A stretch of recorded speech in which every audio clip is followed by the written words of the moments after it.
She bought lunch for a stranger with her last dollar, not knowing he was the new CEO of the company she was interviewing with.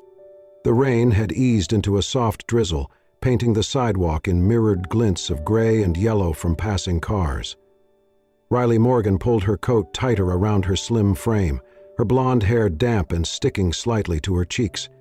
In one hand she clutched a folded, slightly crumpled resume. The ink had started to bleed at the edges, but she kept holding it like it was made of gold. Another interview. Another chance, maybe.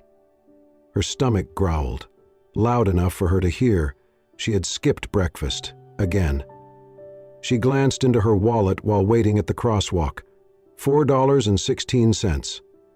She could buy a coffee, or save it for the bus, but that was it. The light changed.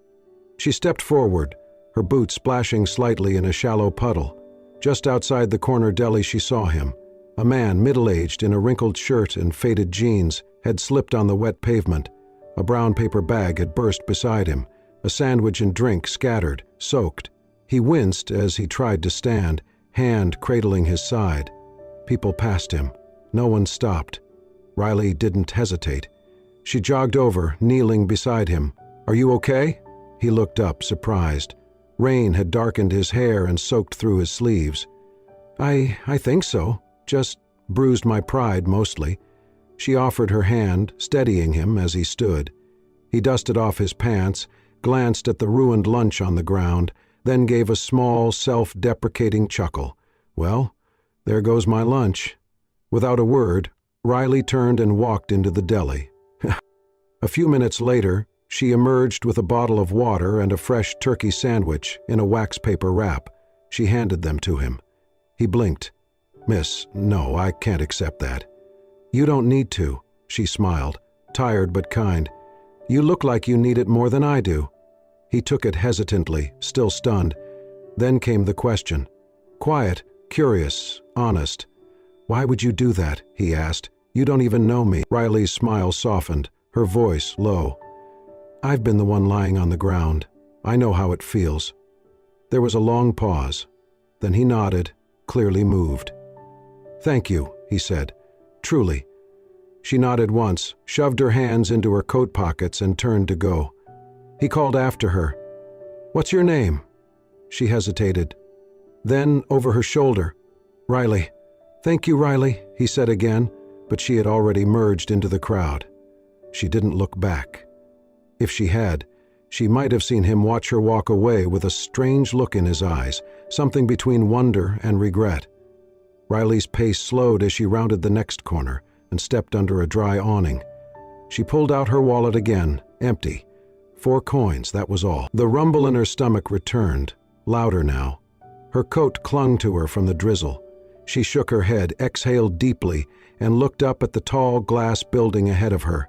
Vailcorp, her interview. The building loomed like a monument, sleek, intimidating. Her reflection stared back at her in the glass door, wet hair, tired eyes, and a paper-thin folder hugging her chest like armor. She took a deep breath. Then she pushed the door open and walked in. Inside, the lobby was warm, bright. Marble floors, smells of coffee and citrus cleaning products. People in tailored suits moved with confidence. She approached the front desk.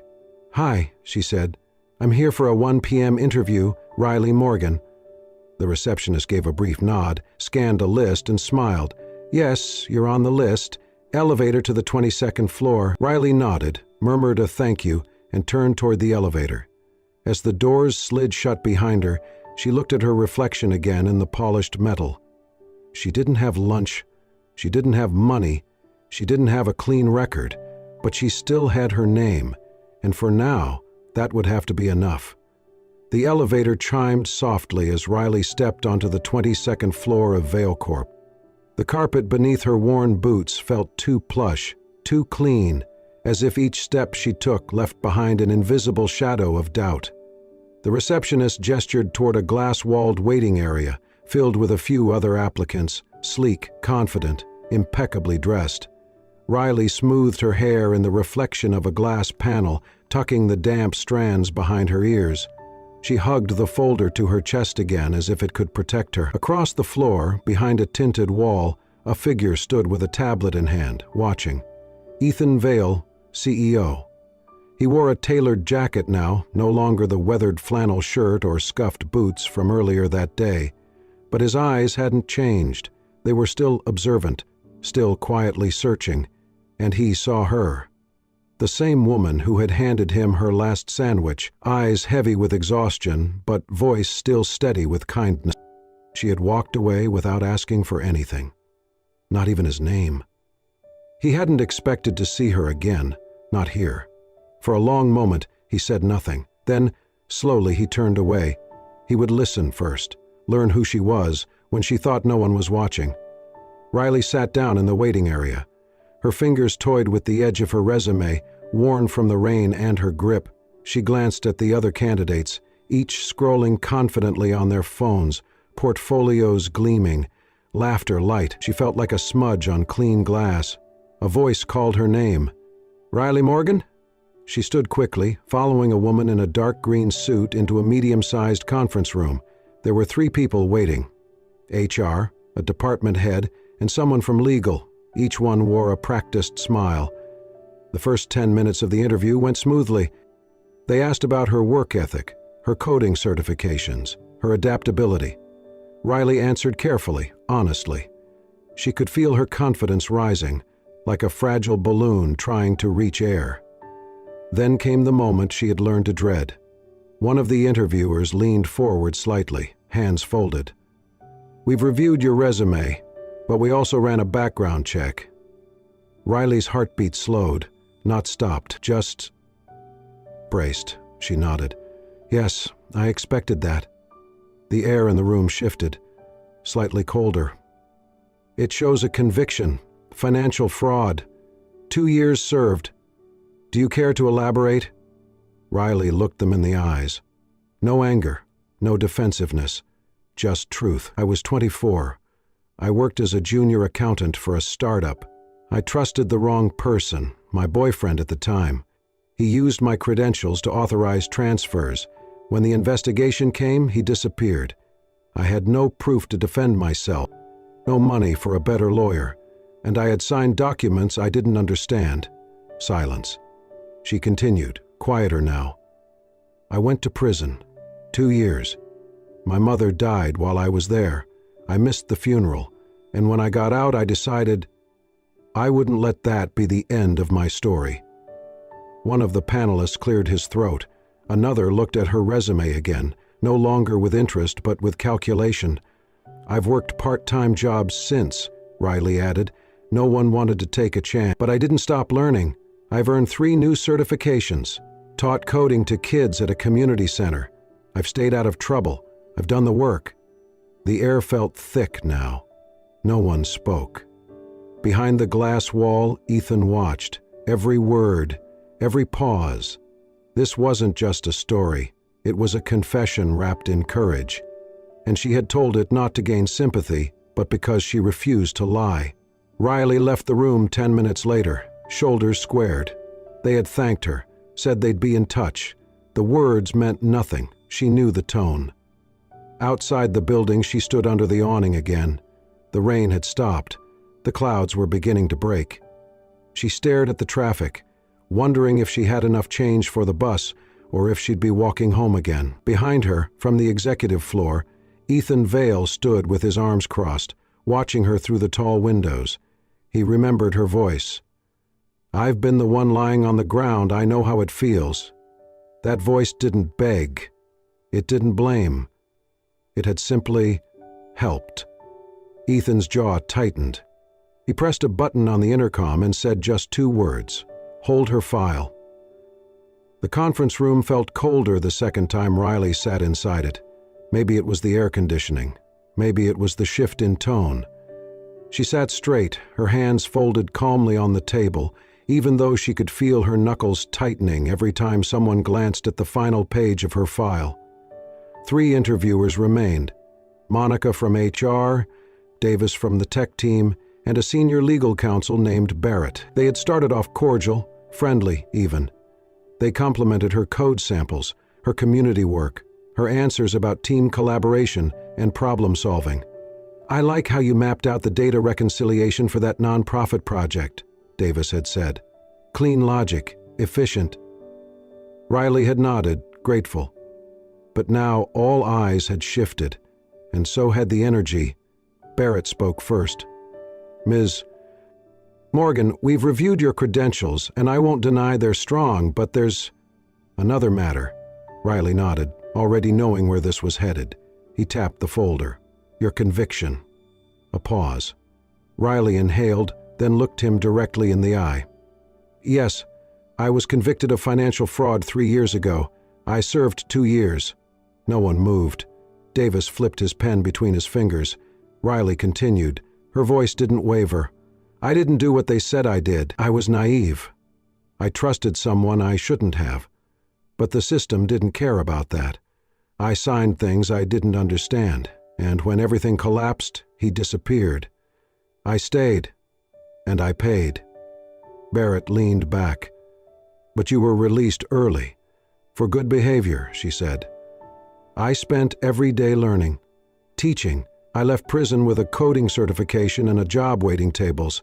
I've been clean since. And more than that, I've been present. For my work, for the kids I mentored, for myself." Another pause. "I'm not here to erase my past," she added, more softly now. "I'm here to prove it didn't destroy me." Monica looked down, her fingers playing with the edge of the folder. Davis looked uncertain. Barrett crossed his arms. "We're a high-profile firm.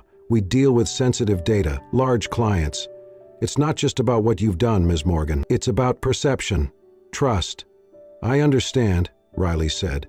"I just ask that you judge me by what I've built after the fall, not the moment I fell." The silence returned. It stretched longer this time. Finally, Monica cleared her throat. "Thank you, Riley. We appreciate your transparency and your time." That was the line, the polite dismissal. She stood, nodded once, and collected her things. "Will I be hearing from you?" she asked gently.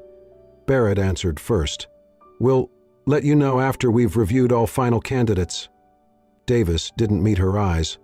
Monica gave a tight smile. "Thank you again." Riley stepped out of the room, her back straight but her shoulders slightly lower than when she walked in. She walked through the lobby of Vailcore, her reflection passing over glass and chrome. Her stomach growled again, but she ignored it. Outside, the drizzle had started again, light, persistent. She didn't open her umbrella. She let the water hit her skin as she walked down the steps, the city swallowing her again. Somewhere behind her, on a higher floor, Ethan Vale had been watching. He didn't say a word, but his jaw tightened. And his decision had already started to form. Ethan sat alone in his office, the city's skyline spread out behind him like a painting of unreachable lights. But his attention stayed on the manila folder in front of him, the one labeled Riley Morgan. He had watched the interview footage twice, the way she held her ground, the way her voice didn't beg but explained, the way she didn't flinch, even when silence was used as a weapon. He tapped a finger lightly on her resume. Then, with a sharp breath, he picked up the phone and dialed. "Legal?" answered a voice. "This is Ethan Vale. I need a full background verification on Riley Morgan, not just the conviction. I want the court transcripts, public defender notes, and any open civil suits tied to the case." There was a pause on the other end. "Yes, sir." Right away, he hung up and stared again at her photo clipped to the top of the file. Blonde hair. A calm smile that almost didn't fit the story beneath it. A few hours later, the report arrived. Ethan read every page. And what he found was worse than he expected. The boyfriend, Sean Ramsey, had been under investigation for 3 other financial crimes, all dropped due to lack of evidence. Riley's name had been the only one attached to signed authorizations. Her legal defense had been almost non-existent, no follow-up investigation after her release, and no real attempt to prove her innocence. Until now. Ethan closed the folder, exhaled slowly and picked up his cell. The voice that answered was older but strong. "Ethan, everything okay?" "Hey, Dad," Ethan said. "Got a minute? For you? Always." He paused. "Do you remember when you told me business isn't just about profit, it's about the people you build it with?" His father chuckled. "That sounds like me. Why?" Ethan looked at the photo again. "I think I met one of those people, in the rain, holding a sandwich." There was silence on the line, then the gentle hum of curiosity. "Tell me." Ethan did. Not every detail, but enough. When he finished, his father said quietly, "Sounds like it's time to see what kind of leader you really want to be." Ethan nodded. "Yeah, I think it is." The next morning, a meeting request was sent to the hiring committee. Mandatory presence required. The room filled slowly, more murmuring than usual. The atmosphere in the conference room was uncertain, as if the air itself had paused to listen. The hiring committee sat around the polished table, resumes and background checks laid out in neat stacks. But none of the papers felt neat anymore, not after Riley. Barrett from legal cleared his throat, flipping Riley's file closed with a quiet snap. Her answers were strong, no doubt, but the conviction, "We just can't ignore that." Monica from HR looked conflicted. And yet she owned every part of it, didn't deflect, didn't excuse. "That means something, but does it mean enough?" Davis murmured, rubbing the back of his neck. "This is Vale Corp. We cannot afford to risk reputation over compassion." It was then that the door opened. All heads turned. Ethan Vale stepped in, his presence filling the room without a word. He wore no jacket. His sleeves rolled casually, but his gaze was focused, sharp. In his hand was something small, worn, slightly damp at the edges. He walked slowly to the center of the table and placed it down, a flattened, empty sandwich box, the deli label faint but visible. No one spoke. Ethan looked up at the room. His voice, when it came, was quiet, but it carried. "Before you make any decision," he said, "let me tell you who Riley really is." The tension in the room shifted, like a curtain lifting. 3 days ago, I slipped and fell outside a corner store. Hard. People passed, no one stopped, no one even looked. He tapped the sandwich box gently with his finger. Except one person. He didn't rush. She came out of nowhere. She helped me up without asking my name. She saw I'd lost my food, so she walked into that store, spent her last few dollars, yes, I checked, and came back with this sandwich and a bottle of water. She handed them to me like it was the most natural thing in the world.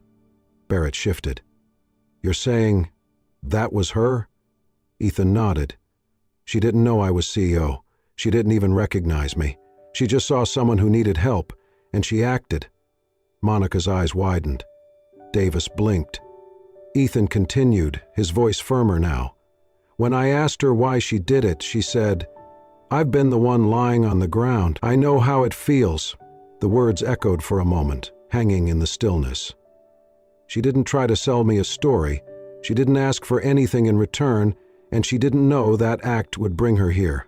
But I did, and I watched her in that interview room. I watched her own her past and carry it with dignity," Barrett interjected, cautious.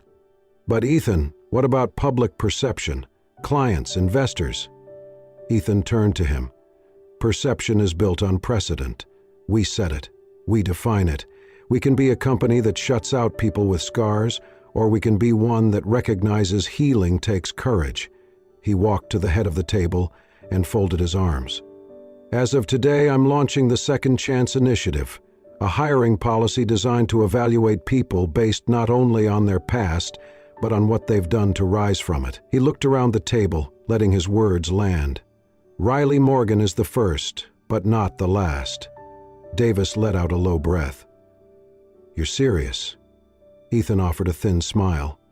"Dead serious. If we can build rockets that land themselves, we can build a company culture that knows how to forgive." He turned toward the door, then paused. "She starts Monday," he said. Make sure she has a desk and a chance." And with that, he walked out, leaving behind the empty sandwich box. But to those still sitting in the room, it felt like he had left something far heavier: a mirror and a choice. On her first day at Vale Corp, Riley stood alone in the elevator, her badge clipped neatly to her jacket, a new notebook tucked under one arm. The elevator dinged softly at each floor. She could feel her nerves curling like smoke under her skin. When the doors opened, a handful of employees glanced up. Some nodded, others barely looked. A few whispered as she passed. By lunchtime, the tension was clear. Whispers at the coffee station, the unspoken distance during team stand-up. She wasn't just the new hire, she was the one with the story. Some looked at her with curiosity, others with discomfort, a few with judgment. She kept her head down, did her work, said thank you more than necessary, laughed only when it felt safe. That afternoon, a small package arrived at her desk. Inside was a leather-bound journal. On the cover, embossed in silver, were the words, "From fall to flight." No sender name, but a note was tucked inside. "Every comeback begins with one person who keeps walking. Welcome to your flight." Mike Riley smiled, biting her lip. She opened to the first page. It was blank, an invitation to begin again. A few days later, she was invited, quietly, to a lunch session hosted by the company's mentorship program. She almost didn't go, but something in her pushed her feet toward the conference room. To her surprise, the room was bright and casual. A few senior employees, some newer hires, Ethan standing at the back, unobtrusive, not speaking, just watching. Someone handed Riley a sandwich and a seat. By the end of the session, she had 3 names to contact for help, one offer for a coffee chat, and a sticky note that said, "Glad you're here." A week after that, Riley received an unexpected email from Monica, one of Vale Corp's senior HR leads, and someone who had become a quiet champion of hers since her first day. The subject line read, "Internal Culture Session. We'd love for you to speak." Riley read the invitation twice, a workshop on resilience and company culture, her name listed as the keynote speaker. She sat with it for a while. Her fingers hovered over the keyboard to type a polite decline. She had never spoken in front of a large group before, and certainly not about something so personal. But before she could hit send, Ethan stopped by her desk. "You're doing good work," he said simply, his voice low but kind. Then he handed her something small, a folded page from the notebook he had given her months ago. Inside it read, "Your voice is already louder than your past. Use it." That night, Riley said yes. The day of the event, the conference room filled quickly. Employees came early to find a seat, some standing along the walls by the time it began. It wasn't mandatory. It wasn't formal. It was just something people felt they needed to hear. Riley stood alone at the front. No podium, no slides. Just a blank screen behind her and her hands clasped in front of her. She didn't bring notes. She didn't quote statistics or give a rehearsed speech. She told the truth. "There was a time not long ago," she began, "when the only label people saw on me was ex-convict. No one asked why or how or who I was before or after." The room stilled. "I applied to dozens of jobs," she continued, "got ignored by most, dismissed by the rest, and then someone saw me." She paused, letting her gaze drift slowly across the room until it settled on Ethan, standing at the back, arms folded, watching quietly. She gave a soft smile. "I'm not here because someone saved me," she said, her voice gaining strength. "I'm here because someone saw me and believed that people are more than their worst chapters." There was no applause yet, just a shared silence that said everyone in the room understood something deeper than before. She smiled again, softer this time. "This company gave me a chance, but more importantly, it gave me a mirror, one that didn't reflect failure but flight." The first clap came from a young intern, then a few more, then the entire room was applauding, not out of politeness, but in recognition.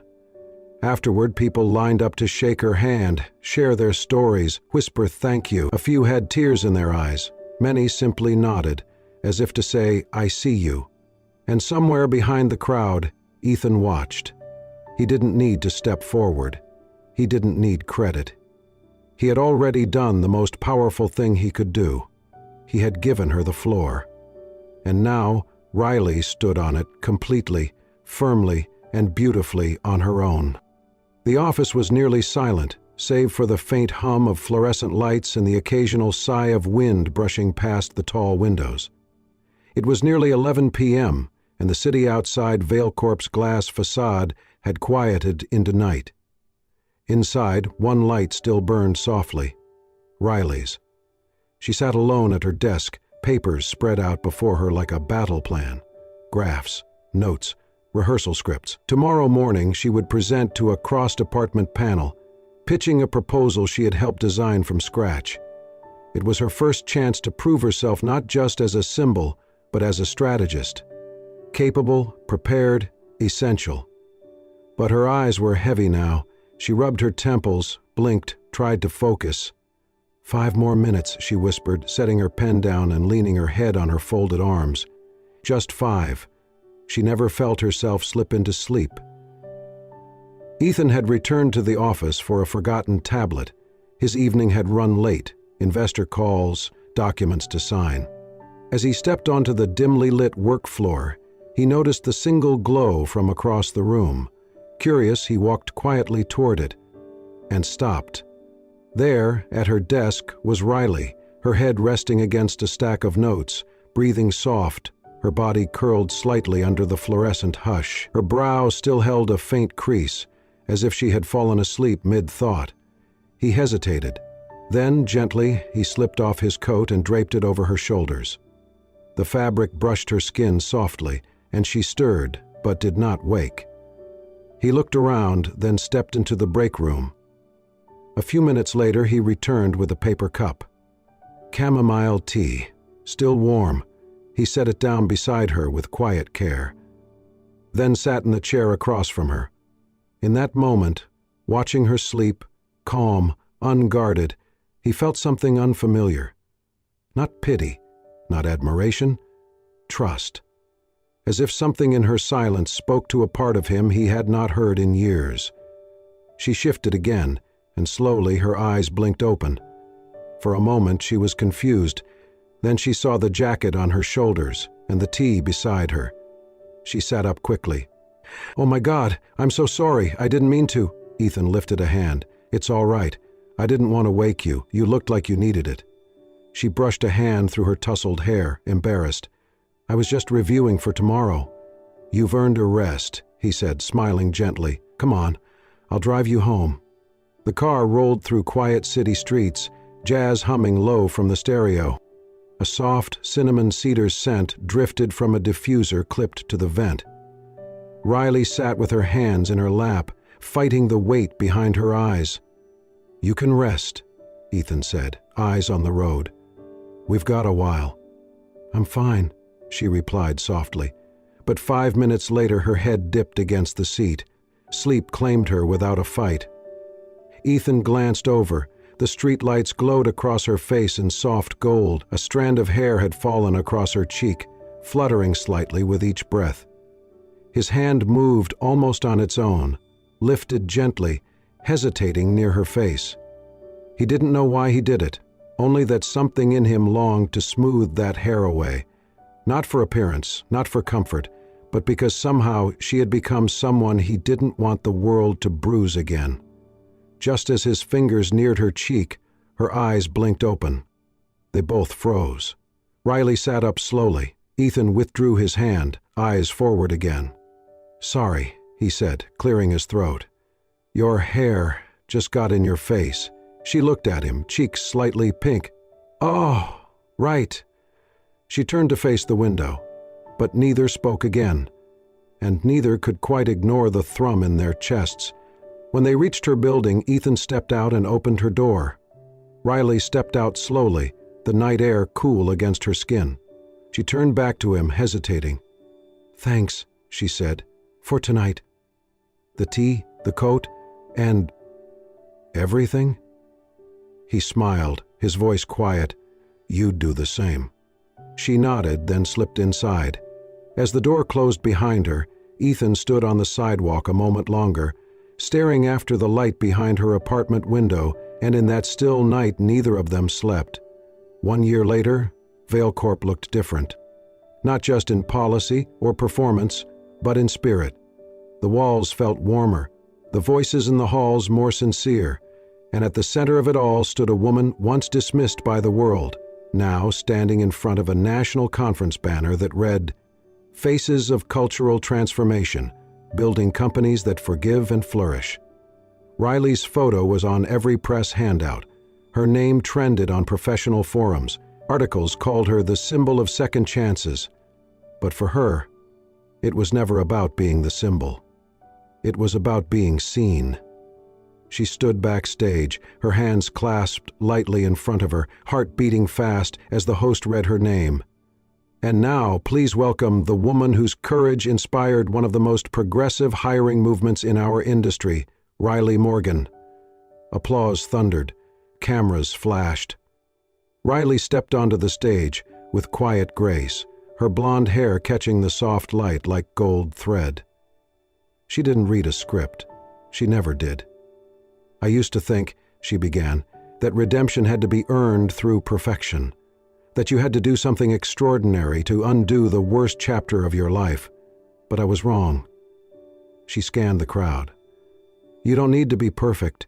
You just need someone to believe the best parts of you still exist and are worth the risk. She paused, then smiled softly. For me, that someone wore a wrinkled shirt, held an empty lunchbox, and decided a stranger's kindness was more valuable than a clean record. A few people laughed gently. Some wiped at their eyes. I didn't have a polished resume or a polished past, but I had a heart that wanted to try again. That and a sandwich, she grinned, and the room broke into warm laughter and applause. Afterward, as the crowd slowly dispersed, Riley walked outside through the side entrance of the auditorium. The sky had turned a soft shade of peach, streaked with fading sunlight. Ethan was waiting under a tree. He had skipped the spotlight, as he always did, but he had been there all along, watching from the back row. He stepped forward now, hands in his pockets, eyes searching hers. "You were incredible," he said simply. Riley shrugged, half smiling. "I said what was true." They stood there for a moment, the soft breeze brushing past them. Ethan reached into his coat pocket and pulled out something small, folded paper. Familiar. Riley recognized it instantly. It was the note he had left in the journal a year ago. Every comeback begins with one person who keeps walking. She touched it gently, moved. "I've watched you," Ethan said, voice low. "Not just succeed, but lift others with you. Change lives, mine included." Riley blinked, caught off guard by the emotion in his voice. "I never told you," Ethan continued, "but before that day, I was close to walking away. From all of it. From this job, from this company. I'd lost faith in the people I was supposed to lead." He looked at her, eyes steady. "And then you helped me, when you didn't have to." She smiled through tears. "I didn't have anything that day," she said quietly. "Just a sandwich." Ethan stepped closer. "But I guess," she added with a laugh breaking through, "it was enough." He smiled. Then, with no grand gestures, no dramatic pauses, just a voice filled with certainty, he said, "I've waited to say this for a long time. Riley, I'm in love with you." Her breath caught, and for a moment all the noise, the doubts, the memories of prison bars and cold stares faded. She nodded slowly, voice barely above a whisper. "Me too." They stepped away from the building, hand in hand, walking into the open air. No audience, no cameras, just two people, finally aligned. As they reached the edge of the parking lot, Riley looked up. The last rays of sun filtered through her hair, catching gold at the edges, and beside her, Ethan smiled, not because of the light, but because he knew. That woman had once given him lunch, and now she had given him a reason to believe again.